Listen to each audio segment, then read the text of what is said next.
hutan. Kalau disebut sebenarnya tani, tapi tani sekarang juga lahan kan udah nggak ada. Lahan nggak habis. Udah habis oleh perumahan. Nah, termasuk barangkali. Jadi nggak jelas gitu loh. Kalau dari sisi tinggal, mereka banyak yang tinggal di bantaran sungai itu.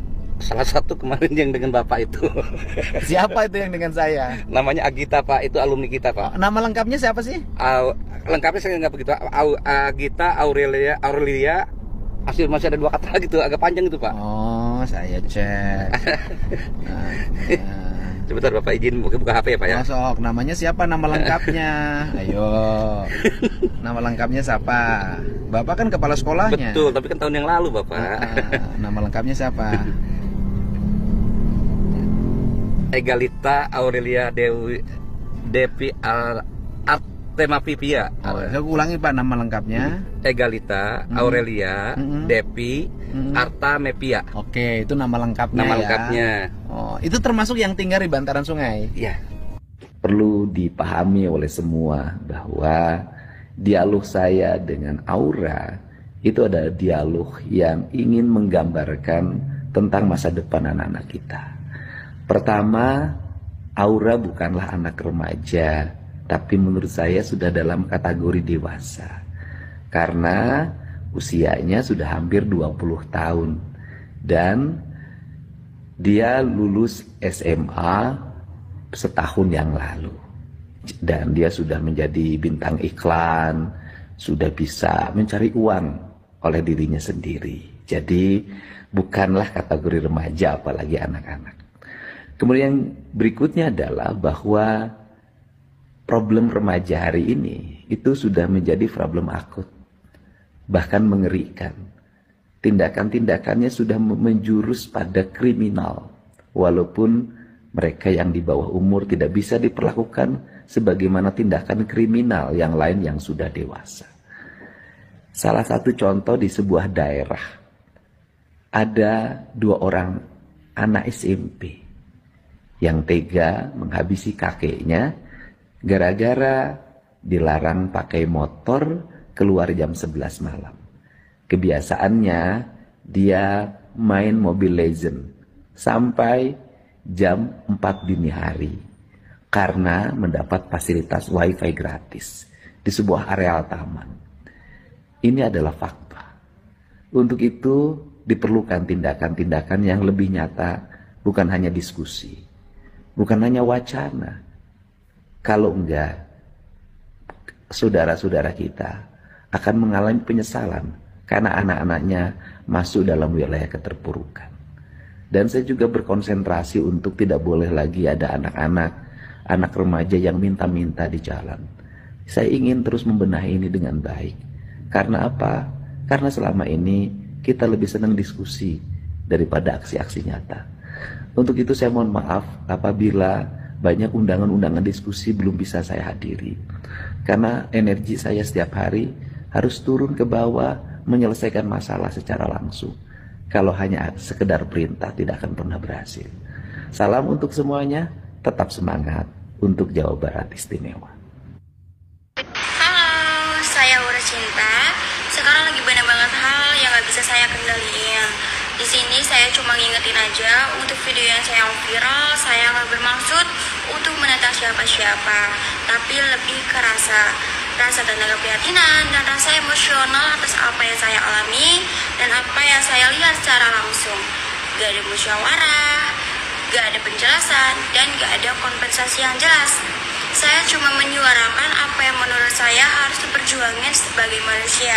Dan untuk soal video yang viral kedua, saya datang dengan harapan tertentu, tapi yang dibahas malah hal lain.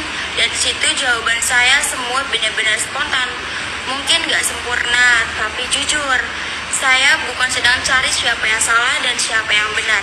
Tapi saya cuma ingin menjadi manusia yang punya empati, yang berdiri tenang di tengah keributan. Dan terima kasih buat kalian yang masih bisa lihat niat saya, bukan hanya cuma sekedar potongan. Oke, sedikit aja menanggapi ya, klarifikasi dirimu nih Dek. Soal kedatangan kamu yang bertemu dengan Kang Deddy itu, kan dalam video kamu sendiri tuh yang ngebahas duluan soal wisuda yang ditiadakan.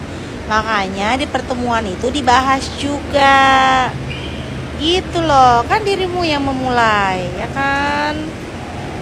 Nekat bundir karena udah kelilit hutang pinjol. Itu sebenarnya kejadian udah lama banget waktu aku masih kerja di kantoran. Jadi aku tuh punya teman berbeda divisi, sebenarnya nggak kenal-kenal banget sih, cuma tahu nama aja. Orang ini tuh bener-bener pendiam, nggak banyak bergaul dan nggak banyak omong juga. Sampai akhirnya aku dan satu kantor tahu sama orang ini karena dia tuh udah kelilit pinjol. Jadi mungkin ya dia tuh udah ikut beberapa pinjol dan dia mendaftarkan nomor darurat pinjol itu tuh ke nomor kantor, ke nomor temen yang satu kantor ini padahal nggak kenal gitu loh. Bahkan untuk alamat pinjol aja dia itu mencantumkan alamat kantor. Dia udah jatuh tempo, dia nggak bisa bayar, diteleponin kan sama si debt collector itu. Hampir semua temen yang satu divisi itu diteleponin sama debt collector. Dan itu udah pastinya bikin geger satu kantor, jadinya satu kantor tuh tahu sama orang ini. Makin hari makin diteror, diteleponin sama si DC-nya sampai satu hari seorang ini tuh nggak masuk. Akhirnya disamperin sama teman satu divisinya ke kosannya dan dia itu udah ditemukan tidak berdaya dengan mulut udah berbusa.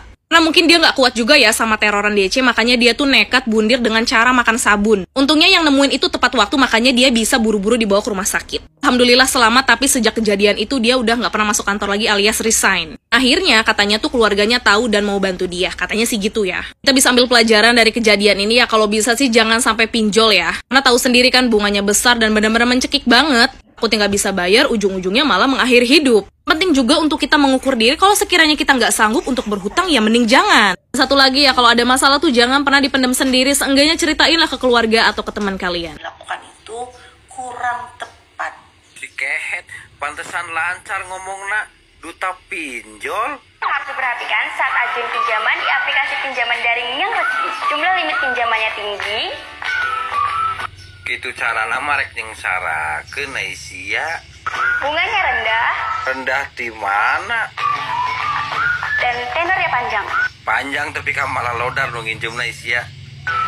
Nah, semuanya itu ada di 360 kredit. Perendah mulai dari 0,03%. Guys, mual balik. Tong diteruskan. Tong daraek diajak eta nginjem pinjol ku Neng Aura. Entong nya tong daek. Kayak kalaka jadi sengsara. Ngis tong daek mual balik dia mau mual balik. Tong diteruskan. Aura bukanlah anak remaja, tapi menurut saya sudah dalam kategori dewasa. Karena usianya sudah hampir 20 tahun. Dan dia lulus SMA setahun yang lalu. Dan dia sudah menjadi bintang iklan, sudah bisa mencari uang oleh dirinya sendiri. Awalnya tuh datang ke sana kan diundang. Saya pikir bakal ngebahas tentang masalah penggusuran. Nggak taunya malah ditembak ke masalah wisuda. Dan itu tuh aku nggak ada sama sekali nggak tahu kalau misalnya topik kita bakal ke wisuda.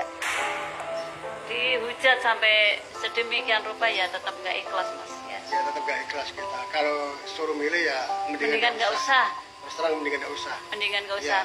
itu terus terang saya pribadi sebagai orang tuanya saya menyesal sekali kenapa di hari itu Aura saya bujuk untuk menemui Bapak Kalau Gubernur. bisa Aura bilang sama saya, Pak, kenapa tadi Papa kok nggak bela Aura gitu loh. Saya merasa kasihan. Ya, saya sebagai orang tuanya, sebagai ayahnya, kok tidak bisa menyampaikan sesuatu, hanya diam di situ. KPAI mengkritik KDM atau Kang Dedi dalam menegur si Aura. Katanya karena si Aura ini masih anak-anak, jadi dia punya hak untuk berbicara. Nih, tadi gue bacanya di sini nih ya, kalian lihat aja. Tadi gue bacanya benar-benar di sini, terus gue cari ke Google. Gue mau tanya ini buat KPAI ya, emang usianya Aura itu masih terbilang anak-anak ya? Anak-anak mana yang ikut acara Take Me Out, Pak? Anak-anak mana yang ikut acara ajang cari jodoh walaupun itu settingan gitu? Serius, emang anak 20 tahun itu masih kategori anak-anak gitu, Pak? Menurut saya ya, Bapak KPAI gitu ya, mending Bapak ngurusin anak-anak yang di lampu merah gitu, Pak, daripada ngurusin anak-anak begini, Pak, yang 1 juta aja dibilang doang gitu, sedangkan orang tuanya tuh tinggal masih di bantaran sungai yang mau digusur. Tanya anak-anak, tapi anak-anak masa iya ikut iklan pinjaman uang gitu, Pak? Emang kalau anak-anak 17 tahun, 18, 19, 20 itu masih anak-anak, Pak? Kalau 17 masih anak-anak, kenapa boleh dikasih SIM, dikasih KTP gitu, kenapa boleh, Pak? Kan masih anak-anak. Berarti harusnya dikasih kitas, Pak, bukan KTP. Giliran si Aura begitu ditegor ya, KDM-nya, Kang Dedinya ditegor gitu ya. Giliran ada kejadian anak-anak di lampu merah atau ada anak-anak di bawah umur yang hamil di luar nikah, nggak diurusin.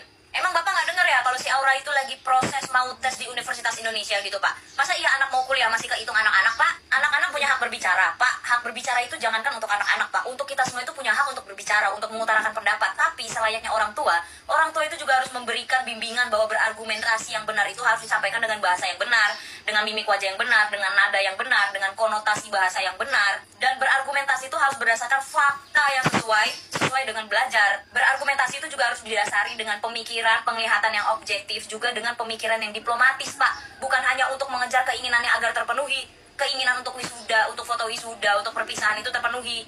Gimana sih ini bapak-bapak